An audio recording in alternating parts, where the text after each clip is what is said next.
নমস্কার বন্ধুরা, আজকে 25শে সেপ্টেম্বর 2024। ঘড়িতে সময় প্রায় 12টা রাত্রিবেলা, মানে 26শে সেপ্টেম্বরের দিকে আমরা আস্তে আস্তে এগিয়ে চলেছি। আর 3 দিন পরে আমাদের প্রায় 50 দিন অতিক্রান্ত হয়ে যাবে নির্ভয়া বা তিলোত্তমার মৃত্যু থেকে বা খুন হত্যা থেকে প্রায় 50টা দিন কেটে যাবে।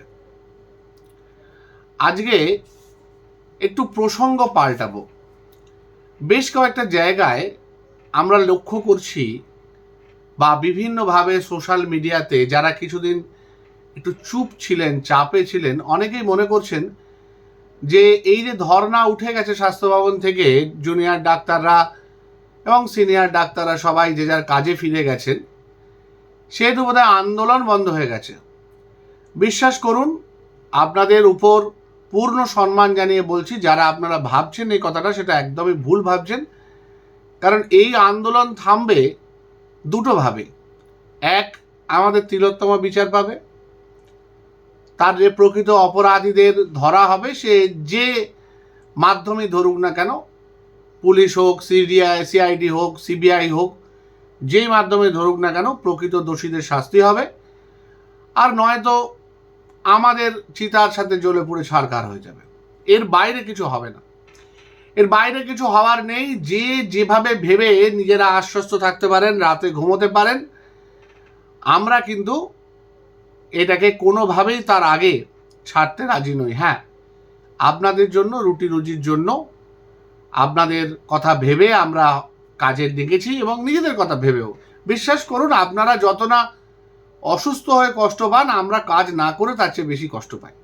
আমাদের যে জুনিয়র ডাক্তাররা, তাদের কাছে ডাক্তারিরা শুধু ডাক্তারি নয়, আমি তাদের কথা অবশ্যই বলছি না যারা বিভিন্নভাবে উৎকোচ দিয়ে বেঁকা পথে, খারাপ পথে ঢুকেছেন এই লাইনটাকে কিছুটা নষ্ট করার চেষ্টা করছেন, তাদের কথা বলছি না। যারা সৎ পথে থেকে মেধার ভিত্তিতে ডাক্তারিকে স্বপ্ন করে, আমাদের জীবনের দুটি স্বপ্ন ছিল জানেন তো, মানে আমি যখন ডাক্তারি পড়তে আসি, আমার জীবনের দুটি মানুষ সামনে ছিলেন। একজন হচ্ছেন ডাক্তার বিধানচন্দ্র রায়, আর আরেকজন হচ্ছেন ডাক্তার অগ্নিশ্বর মুখার্জি। একজন হচ্ছেন একজন রিয়েল লাইফে ডাক্তার, আরেকজন হচ্ছেন একজন ডাক্তারের পরিকল্পনা করা। অগ্নিশ্বর বলে যে বিখ্যাত গ্রন্থটি আছে, সেই গ্রন্থের যে অগ্নিশ্বর মুখোপাধ্যায়, যিনি প্রথমে রেলওয়ে সার্ভিসের ডাক্তার ছিলেন ব্রিটিশ আমলে, পরবর্তীকালে যিনি স্বাধীন ভারতের একজন ডাক্তার হন এবং জীবনের শেষ সময়টা গ্রামে থেকে গ্রামের মানুষদের চিকিৎসা করে কাটিয়েছিলেন। একজন প্রচণ্ড মাংসাশী মানুষ থেকে সম্পূর্ণ নিরামিষাশী হয়ে সাধুর মতো জীবনযাপন করেছিলেন। ওনার চরিত্রের সাথে কিছুটা অরবিন্দ ঘোষের চরিত্র মেলে, যদিও ডাক্তারি পার্টটা বাদ দিল। একটা ছবিও হয়েছে, সেখানে উত্তম কুমার অভিনয় করেছিলেন অগ্নিশ্বরের ভূমিকায়, অসাধারণ অভিনয় করেছিলেন। বেসিক্যালি আমি উপন্যাস পড়িনি, ব্যক্তিগতভাবে আমার বই পড়তে সে সময় অতটা ভালো লাগতো না। যেটুকু ডেভেলপ করেছে সেটা বয়সকালে, একটু বয়স হয়ে গিয়ে ডেভেলপ করেছে। সেই সময় আমার বই পড়তে হলেই মনে হতো প্রচুর তো পড়ার বই আছে, প্রচুর তো মেডিকেল বই আছে, ওগুলো না পড়ে আমি এখন উপন্যাস কেন পড়ব। তো ওগুলো আমার সিনেমা দেখে, যেমন পথের দাবি পড়তে খুব ইচ্ছে করেছিল। সে সময় শুধুমাত্র ক্লাস 10-এ আমাদের পথের দাবি ছিল বলে আমি সব্যসাচী ছিল বলে আমরা পথের দাবিটা পুরোটা পড়েছিলাম। পরীক্ষার কারণে মূলত উপন্যাস তখন পড়া হতো আমাদের। তো যাই হোক, এই যে দুজন ডাক্তার, এই দুজন ডাক্তারের মতো, মানে আমার মতো কিন্তু প্রচুর আজকের দিনেও ছাত্র আছে যারা স্বপ্ন দেখে মেডিকেল পড়ার, স্বপ্ন দেখে এদের মতো মানুষ তৈরি হওয়ার। কিন্তু বহু জায়গায় সেই স্বপ্নগুলো হারিয়ে যায় বাস্তবে চাপে পড়ে ভেতরে ঢোকার পর যখন সে দেখে যে সে নিট পরীক্ষার জন্য 2 বছর বা আরও বেশি বছর অক্লান্ত পরিশ্রম করলো, সকাল থেকে রাত, বইয়ে মুখ গুজে পড়ে রইল, সেখানে দাঁড়িয়ে তারই বয়সী কিছু ছেলে মেয়ে যারা শুধুমাত্র তাদের বাবা মার অর্থের বলে তাদের থেকে ভালো র্যাঙ্ক করে, তাদের থেকে ভালো মেডিকেল কলেজে ভালো পজিশনে পড়াশোনা করতে আরম্ভ করলো। তারপরে তারা যখন সেই কোনো একটা মেডিকেল কলেজে ওরকম একটা মিডিওকার র্যাঙ্ক করে ঢুকেও পড়লো, সেখানেও পদে পদে দেখলো তাদের পাস করার জন্য কম্পিট করতে হয়েছে এমন শ্রেণীর কিছু বন্ধুর সাথে, যারা ডাক্তার হবে ওদের সাথেই তারা টাকার বিনিময়ে তাদের বাবা মার রেফারেন্সে, তাদের বাবা মার প্রচুর অর্থের জন্য অনেক বেশি নম্বর পেয়ে যাচ্ছে, অনেক বেটার র্যাঙ্ক করছে এক একটা পরীক্ষায়। আমাদের ফার্স্ট ইয়ারে যেরকম অ্যানাটমি, বায়োকেমিস্ট্রি, ফিজিওলজি এরকম প্রতি বছরে আমাদের 4-5টা করে সাবজেক্ট সেমেস্টার অনুযায়ী পাশ করে বেরোতে হয়। তো সেই প্রতিটা সেমেস্টারে ওরা খাটাখাটনি করে যে রেজাল্ট করছে একটা গ্রুপ, কিছু না খেটে শুধুমাত্র অর্থের জন্য বা অর্থের দ্বারা, বাবা মার রেফারেন্সের দ্বারা তারা এগিয়ে যাচ্ছে। এবং আলটিমেটলি যখন পাশ করে বেরোচ্ছে ডাক্তার হিসেবে বেটার হাউস স্টাফশিপ পাচ্ছে, বেটার পোস্ট গ্র্যাজুয়েশন পাচ্ছে, বেটার পোস্টিং পাচ্ছে সরকারি হাসপাতালগুলোতে। ঠিক একইভাবে সংরক্ষণের ক্ষেত্রেও এটা হয়ে থাকে। যারা জেনারেল কাস্ট বা জেনারেল সংরক্ষণে, তারাও চোখের সামনে এইভাবে দেখে কম্পারেটিভলি যে সংরক্ষিত যে জায়গাগুলো, সেই জায়গাগুলোতেও একই ঘটনা ঘটে। আমি একবারের জন্য সংরক্ষণের বিপক্ষে নই, কিন্তু সংরক্ষণটা একটা প্রকৃত পদ্ধতিতে হওয়ার কথা। আজকে অন্তত 2টো জেনারেশনের পর যারা যথেষ্ট ভালো জায়গায় অধিষ্ঠিত সমাজে, তাদেরকে সংরক্ষণের আওতায় আনা যায় না, সে যে জাতি উপজাতির মানুষই হোক না কেন। আজকে আমার বন্ধু যে ST1 শিডিউল টাইপ 1 র্যাঙ্ক করে মেডিকেল কলেজ কলকাতায় ঢুকেছিল আমার সঙ্গে, সে কিন্তু ক্লাস 12-এর যে পরীক্ষা তাতে কিন্তু খুব ভালো স্কোর করেনি। পরবর্তীকালেও সে একাধিকবার অকৃতকার্য হতে হতে MBBS পাস করেছিল, কিন্তু সে অনেক সময় দেখা যাচ্ছে সে বেটার পজিশনে থাকছে শুধুমাত্র তার এই উপজাতির জায়গাটার জন্য। শুধু তাই নয়, সে যখনই কোথাও যাচ্ছে সে একজন জেনারেল মানুষের থেকে আগে অনেক সুযোগ সুবিধা পাচ্ছে, অথচ তার কিন্তু মানে শারীরিক, মানসিক বা পারিবারিক, অর্থনৈতিক অবস্থা এমন নয় যে সে আমার সঙ্গে বা আমার মতো কোনো বন্ধুর সাথে, ছাত্রের সাথে একই সঙ্গে প্রতিযোগিতায় নেমে পারদর্শিতা দেখাতে পারতো না। সে কিন্তু সমস্ত কিছু আমার মতোই পেয়েছে, হয়তো আমার থেকে ভালো পেয়েছে, বেটার পেয়েছে। এই জিনিসটাকে কিন্তু ভাবতে হবে, দেখতে হবে। তো দিনের পর দিন এরকম যখন হতে থাকে তখন 2টো জিনিস তৈরি হয়। একটা হচ্ছে যে ছেলেটি বা মেয়েটি এরমভাবে ডিপ্রাইভড হচ্ছে, তার তখন মনে হতেই পারে আরে দূর বাবা, আদর্শে বসে থেকে কী লাভ, আমিও ওদের গ্রুপে জয়েন করি, তাতে টাকা না হোক অন্যভাবে যদি আমরা ওকে হেল্প করতে পারি, হয়তো আমার দিকটা দেখে নেবে ওরা, পরবর্তীকালে আমি হয়তো ওদের থেকেই টাকা পেয়ে যাবো। ধরা যাক যেরকম মাদক চক্র ধরা হচ্ছে যে বিভিন্ন হসপিটালগুলো বা বিভিন্ন কলেজগুলোতে চলছে, আমি যদি সেই মাদক চক্রে অ্যাক্টিভলি চলে যাই, তাহলে ওখান থেকে আমি টাকা পেয়ে যাবো সেই পয়সায়, আমি ডিগ্রি কিনে নেবো সেই পয়সায়, আমি ট্রান্সফার কিনে নেবো। আবার উল্টো দিকে কিছু ছেলে মেয়ে হচ্ছে যারা কিছুতেই এটার সাথে অ্যাডজাস্ট হতে পারছে না, তারা মানসিক অবসাদে ভুগছে, বা অনেক ক্ষেত্রে তাদের আমাদের বর্তমান তিলোত্তমার ক্ষেত্রে যে ঘটনাটা ঘটলো সেইভাবে তাদেরকে সরিয়ে দেওয়া হচ্ছে, এবং খুব কায়দা করে সরিয়ে দেওয়া হচ্ছে। বারবার একটা জিনিস উঠে আসছে যে আরজি করে 2000 সাল থেকে প্রায় 2000 সাল থেকে 2024 আজকে শেষ হতে গেল, প্রায় 25 বছর ধরে কিন্তু এই রকম ভেতরে ভেতরে অনেকগুলি শিক্ষকও আছেন, ছাত্রও আছেন, যারা আত্মহত্যা করেছেন বলা হয় বা অস্বাভাবিক মৃত্যু হয়েছে বলা হয়, কিন্তু তাদের কোনো মৃত্যুর সঠিক কিনারা হয়নি, কারোর সুইসাইড নোট পাওয়া যায়নি, কারোর, যেমন ডাক্তার পৌলমী সাহা 6 তলা থেকে পড়ে মারা গেছে, কিন্তু কেউ জানে না যে ও সত্যি সত্যি নিজে থেকে পড়ে আত্মহত্যা করেছে নাকি কোনোভাবে তাকে ফেলে দেওয়া হয়েছে বা কোনোভাবে তাকে মেরে তারপর নিচে ফেলে দেওয়া হয়েছে। কারণটা তো আজকে খুব স্পষ্ট হয়ে গেল। এতদিন পর কেন স্পষ্ট হলো জানি না, আমরা কিন্তু 9ই আগস্টের পরের দিন থেকে বলছি, 10ই আগস্ট থেকে বলছি, সিবিআই কেন জানি না কুম্ভকর্ণর মতো দীর্ঘ সময় ঘুমিয়ে ঘুমিয়ে মাঝে মাঝে উঠছে, এবং মাঝে মাঝে সেই জিনিসটাকে সংবাদ মাধ্যমে ছেড়ে দিয়ে যেন বোঝাতে চাইছে আমরা প্রচুর তাড়াতাড়ি প্রচুর ভালো কাজ করছি। উল্টো দিক থেকে সুপ্রিম কোর্ট বলছে না, ওদের সময় দিতে হবে, খুব জটিল ব্যাপার, সময় দিতে হবে। অথচ আমরা যে জিনিসটা বলেছি আজ থেকে 40 দিন আগে, প্রায়, তারা এখন সেই প্রসঙ্গগুলো নিয়ে আসছে। আমরা প্রথম থেকে যেটা বলেছি, ইভেন আমাদের ডাক্তারবাবু বলার পর তাকে লালবাজারে ডাকা পর্যন্ত হয়েছিল যে কয়েকটা ক্যাটেগরিক্যালি পোস্টমর্টমের জায়গায় গলতি হয়েছে। 1 নম্বর, যে কোনোভাবে একটা নিউ পোস্টমর্টেম বিকেল 4টের পর করা যায় না। 2 নম্বর হচ্ছে মাত্র 1 ঘন্টার মধ্যে পোস্টমর্টেম হয়ে যায় না। 3 নম্বর হচ্ছে যাদের যাদের ওখানে প্রেজেন্ট থেকে magistrate, junior doctor, forensic student তাদের থাকার কথা ছিল, তাদের অ্যাবসেন্সে করা হয়েছে। 4 নম্বর হচ্ছে যদি বাবা মা চায় সব সময় বডি প্রিজার্ভ করা হবে, সেটা কেন করা হয়নি? শুধুমাত্র টালা থানার ওসির নির্দেশে এতগুলো জায়গায় লুফল। শুধু তাই নয়, প্রায় 2 দিন ধরে, আমি যতদূর জানি, আমি ভুলও হতে পারি, ভুল হলে মার্জনা করে দেবেন, 2 দিন ধরে যে ভিসারা, সেই ভিসারা ট্রান্সফার হয়নি।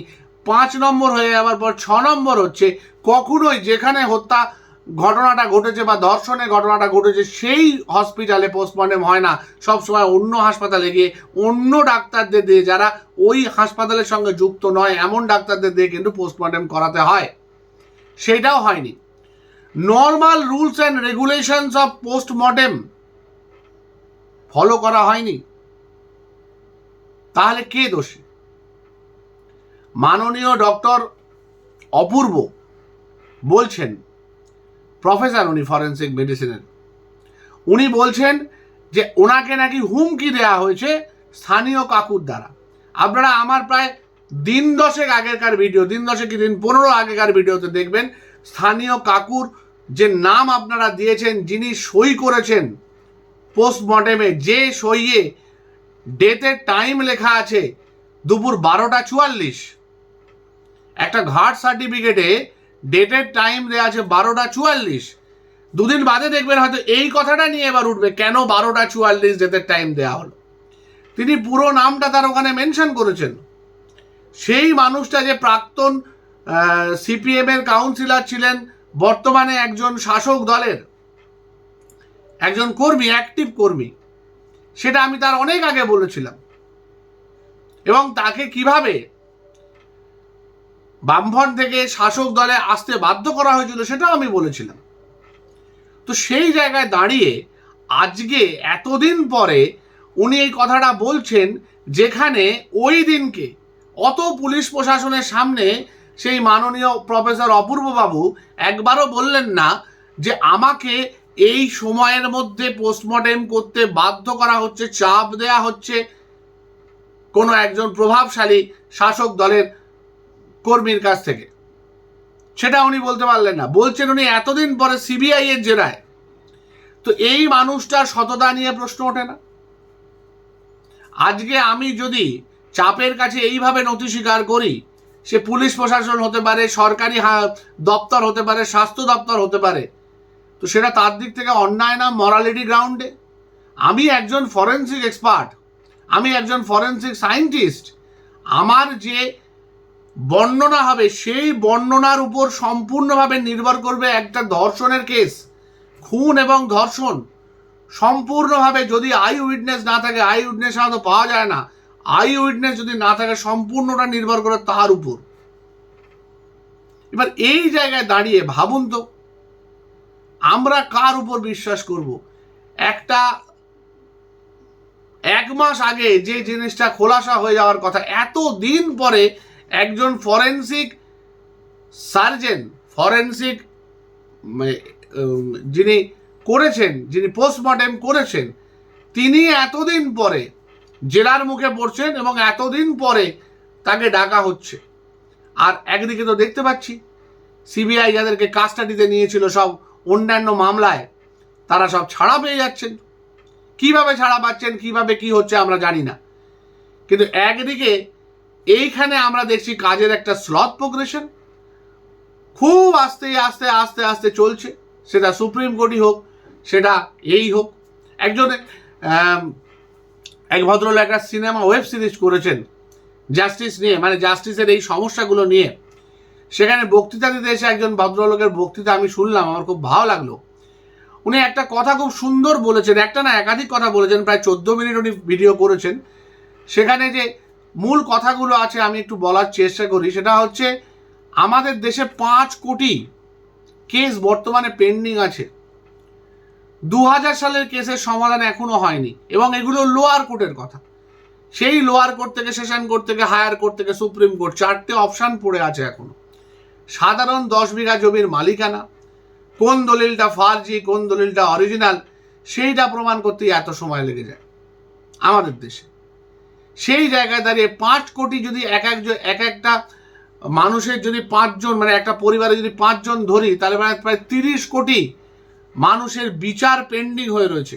আর সেই বিচার পেন্ডিং মানে 30 কোটি নাকি ইকুইভ্যালেন্ট টু আমেরিকান পপুলেশন। আমি এক্স্যাক্ট পপুলেশন জানি না, উনি বলছিলেন, নেট খুললেই পাওয়া যাবে। 7টা কানাডার পপুলেশন ইজ ইকুইভ্যালেন্ট, 15টা অস্ট্রেলিয়ার population is equivalent to 30 crore। তাহলে এতগুলো লোক আমাদের দেশে জাস্টিস ছাড়া রয়েছে। 140 কোটির দেশে 30 কোটি মানুষের বিচার পেন্ডিং হয়ে রয়েছে। বিচার ব্যবস্থার মধ্যে তারা রয়েছে, কিন্তু বিচার পেন্ডিং হয়ে রয়েছে। কেউ গাঁজা কেসে বা বিনা অপরাধের কেসে 10 বছর জেল খেটে ফেলছে, কেউ আবার অপরাধ করে 20 বছর 30 বছর পার পেয়ে যাচ্ছে। এবং এই ধর্ষণ আর খুনের ক্ষেত্রে এটা নাকি উকিলদের, যারা এই ধর্ষক বা খুনি বলে যারা অভিযুক্ত, তাদের হয়ে যারা লড়েন, তাদের মূল লক্ষ্যই থাকে জিনিসটা পেছানো। কারণ তারা যখন শিওর থাকেন যে আসামি একদিন না একদিন দোষী সাব্যস্ত হবেই, তখন তাদের টার্গেট থাকে এতটাই জিনিসটাকে পিছিয়ে নিয়ে যাওয়া যে আসামির জীবদ্দশায় তার ভার্ডিক্ট না বেরোয়। এবার ধরুন একজন 50 বছরের মানুষ, আজকে মাননীয় সন্দীপ ঘোষের বয়স কত? প্রায় অত বা ওর থেকে একটু বেশি হবে। 1995 সালে উনি পাস করেছেন, সেই হিসেবে 50-এর একটু বেশি। এবার যদি এই ভার্ডিক্ট পেতে উনি দোষী সাব্যস্ত হতেই যদি 20 বছর লেগে যায়, তাহলে তো ওনার প্রায় জীবনকাল কেটে গেল। আর একটা 70 বছরের বৃদ্ধকে আপনি কি সাজা দেবেন? ফাঁসি তো ছেড়ে দিন, যাবজ্জীবন দিতেও জাজের তখন কষ্ট হবে। আর তার মধ্যে যে কতজন জাজ পাল্টানো হবে, কতজন পাবলিক প্রসিকিউটর পাল্টানো হবে। আর সবচেয়ে বড় কথা, এই যে সুপ্রিম কোর্টের সুমোটো মামলা পর্যবেক্ষণ, এইটা যে কত ভয়ঙ্কর জিনিস বা কত অসুবিধার জিনিস মানুষের পক্ষে, সেটা তো আমরা খুব হাড়ে হাড়ে বুঝতে পারছি। এই যে আমরা তো দেখেছি যে আমাদের যে তিলোত্তমা, তাদের বাবা মা বিরাট আর্থিক বলবান মানুষ নন, ইন্ডাস্ট্রিয়ালিস্ট নন। সামান্য একটা দোকান আছে ওনার, যেটার বেসিসে উনি এতদিন ধরে মেয়েকে বড় করেছেন কষ্ট করে, তারপর এখন মেয়েই সংসারটা মূল দায়িত্ব পালন করে আসছিল এতদিন। তো সেই জায়গায় দাঁড়িয়ে ওনাদের সামর্থ্য আছে এই যে লাখ লাখ টাকা এক একটা হিয়ারিংয়ে এক একজন উকিলের চাহিদা, সেটা পূরণ করতে পারবে সুপ্রিম কোর্টে? আর না হলে কি বিনা উকিলে চলবে সব কিছু? একদিকে সরকার 21 জন উকিল দিচ্ছে, অন্যদিকে দেয়া যাবে না, দীর্ঘদিন চলতে পারবে না। তারপর সব রায় ওনাদের ফেভারে যাবে, যেহেতু সরকারের কাছে অর্থের কোনো অভাব নেই, কারণ সেটা তো আমাদের ট্যাক্সের টাকা, সে তো আরামসে চলে যাবে ওইদিকে। তো এই জায়গায় দাঁড়িয়ে বিচার ব্যবস্থা, আমরা জাপানি টেকনোলজিতে বুলেট ট্রেন বানানোর চেষ্টা করছি, আমরা জাপানি টেকনোলজিতে মেট্রো তৈরির চেষ্টা করছি, আমরা ইউএসএ সিঙ্গাপুরের ইঞ্জিনিয়ারিং টেকনোলজি দিচ্ছি। সিঙ্গাপুরের বিচার ব্যবস্থা সাহায্য নিতে পারি না, বা ওদের বিচার ব্যবস্থার কিছু একটা তুলে নিতে পারি না? শুনেছি তো নাকি ওদের ইভেন মাদক দ্রব্য নিয়ে গেলে তার সাজা ফাঁসি, এবং সেটা নাকি একটা না দুটো হিয়ারিংয়ের মধ্যে হয়ে যায়। ধর্ষণে নাকি একটা না দুটো হিয়ারিংয়ের মধ্যে ওরা শাস্তি শুনিয়ে দেয়। তো আমরা একটা দুটো না হতে পারে, একটা ফিক্স জায়গায় তো ফিক্স করতে পারি যে 1 বছরের মধ্যে সাজা হবে, বা অমুক এতগুলো হিয়ারিংয়ের মধ্যে সাজা হবে, 20টা হিয়ারিংয়ের মধ্যে সাজা হবে, বা 25টা হিয়ারিংয়ের মধ্যে সাজা হবে। এই জায়গাটা কেন আমরা আনতে পারছি না? কেন আমরা বিদেশ থেকে, আমেরিকা থেকে, কানাডা থেকে, সিঙ্গাপুর থেকে, জাপান থেকে, কোরিয়া থেকে তাদের যে শাসন ব্যবস্থা, যে বিচার ব্যবস্থা, সেটাকে আমরা ইম্প্রোভাইজ করতে পারি না? আমরা সেই আমাদের ট্র্যাডিশনাল ব্রিটিশ আমলে তৈরি হওয়া যে শাসনগুলো, যে আইনগুলো, যে বিচার ব্যবস্থা, সেইটা এখনো মেনটেন করে চলেছি। আমাদের সংবিধানও আজ থেকে প্রায় 70 বছর আগে তৈরি হয়েছে। সেই জিনিসে আমরা কোনো মডিফাই আনতে পারবো না, অন্তত সেটার একটা স্পিড, সেটার একটা এসকালেশন আনবো না। আরেকটা উল্টো দিকে ভাবুন তো, আজকে অনেকে বলছে যে জাল ওষুধে একাধিক জায়গায় কমপ্লেন এসছে স্বাস্থ্য ভবনে, একাধিক মেডিকেল কলেজ থেকে যে জাল ওষুধের চক্র চলছে মেডিকেল কলেজগুলোতে। যে কেউ বলতে পারে, শাসক দলের পক্ষ থেকে বলতে পারে যে তাহলে এত মানুষ সুস্থ হয়ে যাচ্ছেন কি করে? এই দুটো জিনিস আমি ডাক্তার হিসেবে বলতে পারি, আমি কোনো বিরোধিতা করছি না। একটা হচ্ছে কিছু অসুখ আছে যে অসুখগুলো এমনি সেরে যায়। ধরা যাক সিম্পল ভাইরাল ফিভার, আমরা হয়তো প্যারাসিটামল এবং ভিটামিন দিলাম, প্যারাসিটামলের মধ্যে চুন ভরা রয়েছে বা 650-এর জায়গায় 300 mg রয়েছে, সেখানে জ্বরটা হয়তো 6 ঘন্টার জায়গায় 3 ঘন্টা থাকলো, তারপর চলে গেল, মানে আবার ফিরে এলো আর কি, মানে ওষুধের অ্যাকশন 3 ঘন্টার পর আর হলো না। এটা নিয়ে কিন্তু আমরা কিছুই বুঝতে পারবো না। ঠিক সেমনি সুগারের ওষুধ, যেটা আমি আমার লেখাতে বলেছি, সুগারের ওষুধ, প্রেশারের ওষুধ, আমরা কিন্তু দিনের পর দিন যারা প্রেশার ওষুধ খেয়ে যাচ্ছে তারা কিন্তু দুবেলা প্রেশার চেক করছে না। এরকম সিনসিয়ার পেশেন্ট আমার আছে কিন্তু খুব কম। বেশিরভাগ লোকজনই কিন্তু মাসের পর মাস সুগার চেক করে না, প্রেশার চেক করে না, থাইরয়েড চেক করে না, কোলেস্টেরল চেক করে না, ইউরিক অ্যাসিড চেক করে না, লিভারের অবস্থা চেক করে না, যদিও তাদের 3 মাসে কি 6 মাসে আমরা চেক করতে রিকোয়েস্ট করে থাকি। তো তার মানেটা কি, এবার যদি কেউ ভেজাল ওষুধ সরকারি জায়গা থেকে নিয়মিত খেতে থাকে, তার সুগার 200 আছে না 500 আছে না 800 আছে, না ডাক্তার জানতে পারছে না রুগী জানতে পারছে। আর সুগার আপনারা জানেন বেশিরভাগ ক্ষেত্রে অ্যাসিমটোমেটিক, হয়তো একটু ওজন কমবে, হয়তো একটু তেষ্টা বাড়বে, হয়তো রাত্রেবেলা 2-3 বার বেশি বাথরুমে যাবে, এর বেশি কিছু হবে না। হবে কখন? 5 বছর পর, যখন তার কিডনি খারাপ হবে। তখন আমরাই যখন প্রথমবার ওকে দেখবো যে তার ক্রিয়েটিনিন লেভেল বেড়ে গেছে, কিডনি কাজ করছে না, তখন বলবো আপনার সুগারটা আনকন্ট্রোল ছিল বলে সেটা হচ্ছে না। কিন্তু আমরা কখনো এটা ভেবে দেখবো না যে আমরাই যে ওষুধগুলো দিয়েছি সেই ওষুধগুলো জাল ছিল বলে, ইনএফেক্টিভ ছিল বলে ওর কাজ করেনি। এইটা আমাদের কাছে কতটা ভয়াবহ ব্যাপার বলুন তো। এবং আমাদের কাছে তো কোনো অথরিটি নেই, কোনো টেস্টিং ফ্যাসিলিটি নেই যে আমরা একটা ওষুধের গুণমান বিচার করতে পারবো। We are not suppose to do that. Doctor হিসেবে আমাদের একটা ওষুধের গুণাগুণ বলার কোনো অধিকার নেই। যেমন অধিকার নেই এটা বলার যে সরকারি ওষুধ ভেজাল, বেসরকারি ওষুধ ভালো, অমুক কোম্পানির ওষুধ ভালো, তমুক কোম্পানির ওষুধ খারাপ, এটা বলার আমাদের কোনো জাস্টিফিকেশন নেই, কারণ আমাদের হাতে কোনো এভিডেন্স নেই। আমরা 20টা কোম্পানির ডিফারেন্ট ওষুধ পেলে তাদের মধ্যে কোনটাতে প্যারাসিটামল 650-এর জায়গায় 600 আছে, কোনটাতে 400 আছে, কোনটাতে 300 আছে, কোনটাতে 100 আছে, ঠিক সেইভাবে সুগারের ওষুধের গুণমান, ব্লাড প্রেশারের ওষুধের গুণমান, হার্টের ওষুধের গুণমান, কিডনির ওষুধের গুণমান আমাদের কাছে মেজার করার কোনো অপশন নেই।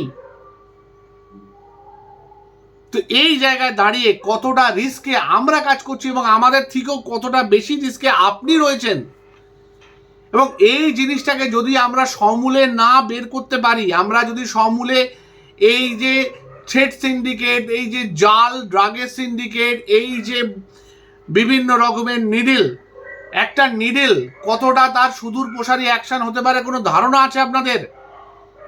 এইসব নিডল দিয়ে টিটেনাস স্প্রেড করে, HIV, হেপাটাইটিস বি, সি এবং বিভিন্ন আরও রক্তবাহিত যে সমস্ত রোগ সেগুলো স্প্রেড করে। এবার এগুলো যদি প্রপারলি ডিসইনফেক্টেড না হয়ে রিসাইক্লিং হয়, রিসাইক্লিং হওয়া মানে সেগুলোর মধ্যে জীবাণু থেকে যাওয়ার চান্স থাকে। এবার সিম্পল একটা ইঞ্জেকশন নিতে গিয়ে আপনার শরীরে hepatitis B, hepatitis C, HIV ঢুকে যেতে পারে, টিটেনাস ঢুকে যেতে পারে, আপনি সেটা জানতেও পারবেন না। পরে যখন জানতে পারবেন আপনি সমস্ত কিছুকে দোষারোপ করতে পারেন, এটা কথা আপনার মাথায় থাকবে না। কেউ ভাবতেও পারবে না যে সিম্পল একটা নিডলে একটা ইঞ্জেকশন নিয়েছিলাম, হয়তো একটা ভ্যাকসিন নিয়েছিলাম, বা হয়তো একবার ব্লাড টানতে গিয়ে সেটা ইউজ করা হয়েছিল, সেইখান থেকে আমার শরীরে এত বড় একটা মারণ ব্যাধি ঢুকে গেছে এবং আমি সেই ব্যাধিতে এই পৃথিবী ছেড়ে চলে গেলাম। অথচ আপনাদের কাছে মনে হবে যে ডাক্তারবাবু ভুল চিকিৎসা করছেন, ডাক্তারবাবুর ওষুধে কাজ হচ্ছে না, ডাক্তারবাবুর চিকিৎসায় কাজ হচ্ছে না। আর বহু মানুষের যারা কাজ হচ্ছে বেশিরভাগ ক্ষেত্রেই দেখা যাবে যে তার হয়তো অসুখটা নিজে নিজেই সেরে গেছে।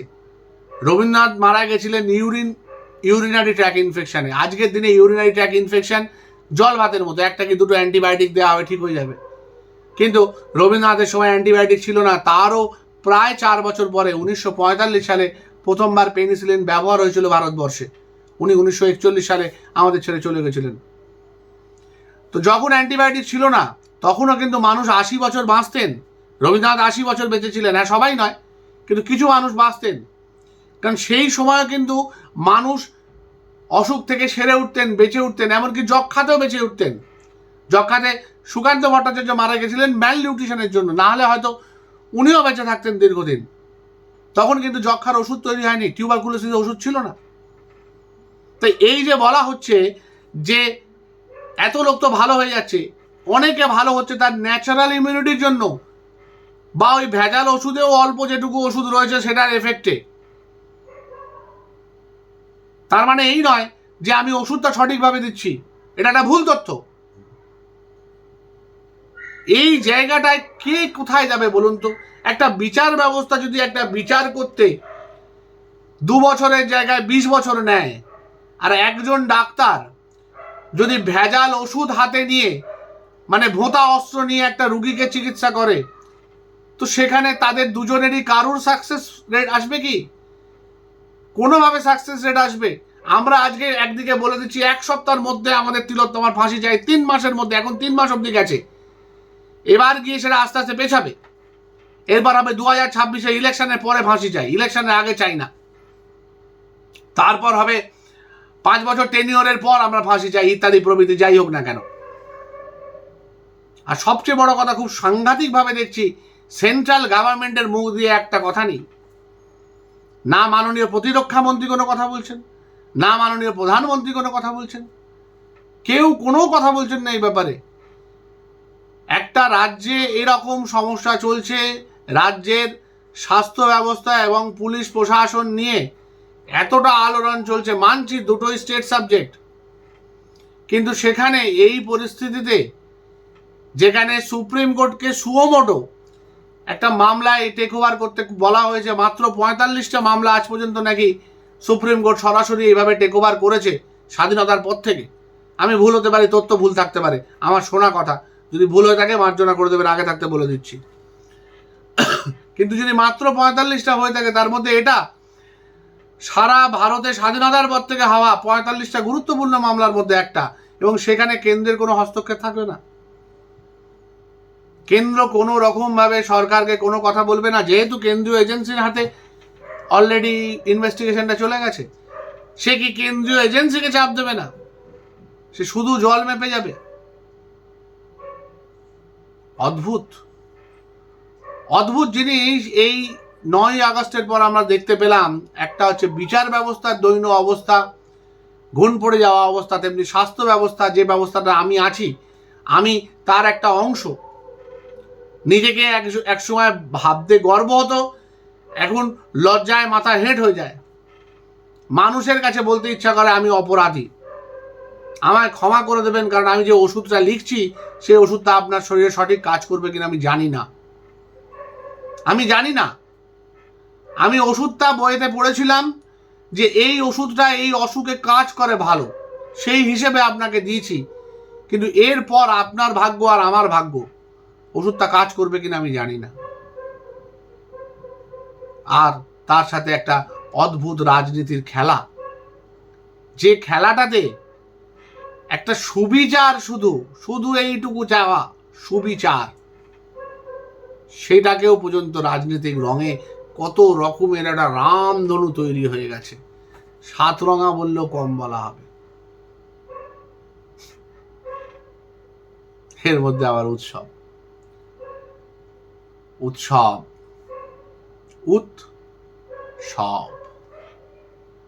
আর জি কর। ভাবতেও অবাক লাগে, যে মানুষটার নামে মেডিকেল কলেজটা, সেই মানুষটা পৃথিবীর অন্যতম একজন সর্বকালের সেরা ডাক্তার হিসেবে সারা পৃথিবীর কাছে নমস্য, প্রণাম করে তাকে সারা পৃথিবীর ডাক্তার এবং সাধারণ মানুষের সমাজ। তার নাম আজকে অন্য কারণে সারা পৃথিবী বিখ্যাত হয়ে গেল। আমরা কিন্তু হাল ছাড়ছি না, তার কারণ আজকে এই আন্দোলন শুধুমাত্র পশ্চিমবঙ্গের আন্দোলন নয়, ভারতের All India Institute, PGI Chandigarh, SGPGI Lucknow, JIPMER, প্রতিটা বড় বড় ইনস্টিটিউশন থেকে একই রকমভাবে আন্দোলন চলছে। যেরকম ইউকে, ইউএসএ, বাকিংহাম, বার্লিন, প্রতিটা জায়গায়, সারা পৃথিবীতে, অস্ট্রেলিয়া, প্রতিটা জায়গায় কিন্তু একইভাবে আন্দোলন চলছে। এবং সেই আন্দোলনটা ভারতবাসীর আন্দোলন নয়, প্রবাসী ভারতীয়র আন্দোলন নয়, সেটা কিন্তু সেই দেশের সেই মানুষগুলোর আন্দোলন, শুধু ডাক্তার নয়, ডাক্তারের বাইরেও তার ব্যাপ্তি হয়েছে। সুতরাং এই আন্দোলন থেকে আমরা সরে যাচ্ছি না, এই আন্দোলনের হৃদয় নিয়ে আমরা কাজ করে যাব এবং এর শেষ দিকে ছাড়ব। ভালো থাকবেন, সুস্থ থাকবেন, নমস্কার।